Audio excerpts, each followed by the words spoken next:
이쯤에서는 아기를 위한 프로바이오틱스에 관해 알아보도록 하자. 아주 어린 아기에게 프로바이오틱스를 제공하는 건 적절할까? 영아의 장내 세균총을 바꾸면 어떤 위험이 있을까? 소화 건강과 관련한 결정을 내리기 전에 몇 가지 불확실성을 명확히 하는 게 중요하다. 프로바이오틱스는 식단의 특정 측면에 추가하고 장에서 활성 상태를 유지하는 살아있는 미생물이다. 그 활동 덕분에 이 미생물은 그들을 섭취하는 사람들의 소화기관에 있는 미생물총을 수정한다. 세계보건기구 WHO에 따르면 우리가 적절한 양의 프로바이오틱스를 섭취할 경우 많은 건강상 이점을 누릴 수 있다고 한다. 프로바이오틱스 식품에는 신선한 요거트, 캐비어, 사워크라우트, 독일식 김치 등이 있다.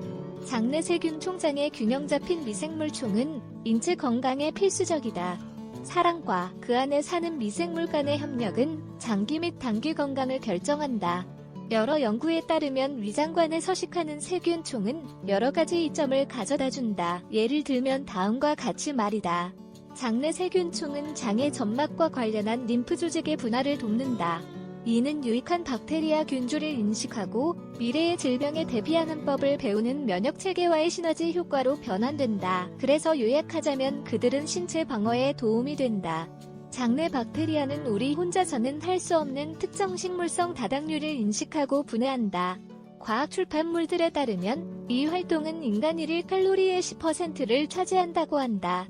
소화 시스템은 외부 요인에 개방되어 있으므로 항상 외부 요인이 이를 공격할 위험이 있다. 그런데 정상적인 박테리아 식물군은 외부 세계와 접촉하고 표면을 식민지화하여 이물질이 번식하는 것을 방지한다.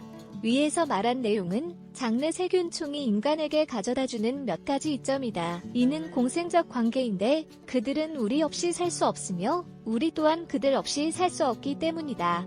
아기를 위한 프로바이오틱스 식품에는 장내 미생물 군집의 전반적인 기능에 유익한 박테리아가 함유되어 있다.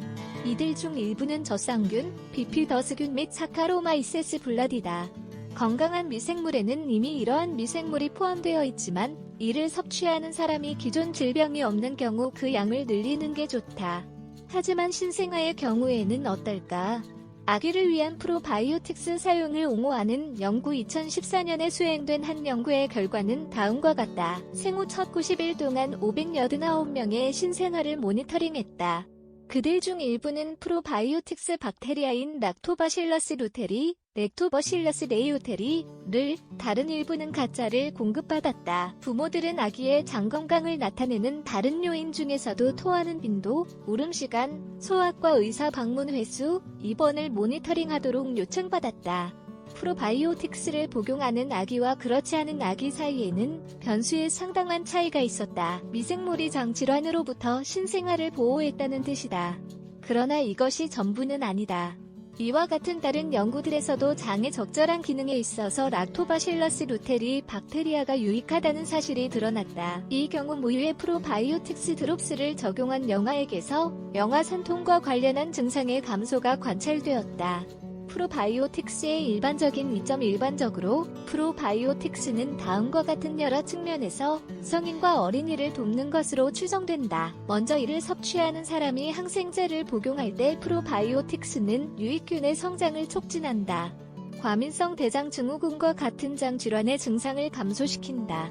마지막으로 감염원에 의한 설사를 예방한다. 아기를 위한 프로바이오틱스의 위험성 프로바이오틱스는 일반적으로 안전하지만 특정 과학 자료는 이러한 사용으로 인해 합병증이 발생할 수 있다고 경고한다. 면역 체계가 손상된 사람, 심장 판막 질환자 또는 미숙아가 가능한 위험 그룹이다.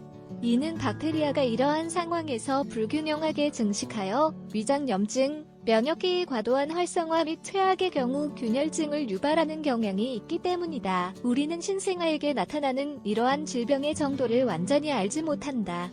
이러한 박테리아를 장기간 사용할 경우 아동 발달에 미치는 영향을 확인하기도 어렵다. 이는 박테리아를 섭취한 아기에 대한 수년간의 후속 조처를 의미할 수 있기 때문이다. 유해사학 영아에게 프로바이오틱스를 사용하면 몇 가지 이점이 있는 것으로 보인다. 하지만 과학 소식통들은 이러한 미생물과 신생아 장 건강 사이의 상호작용을 계속 연구할 필요가 있다고 경고한다. 잠재적 위험 및 부작용도 평가해야 한다. 그렇기 때문에 다른 누구보다 신생아의 병력을 더 잘 알고 무엇이 가장 좋은지 알고 있는 소아과 의사의 조언을 구하는 게 가장 좋다. 모든 사람이 프로바이오틱스를 섭취해야 하는 건 아니지만 부모에게 있는 프로바이오틱스의 양을 평가해야 한다.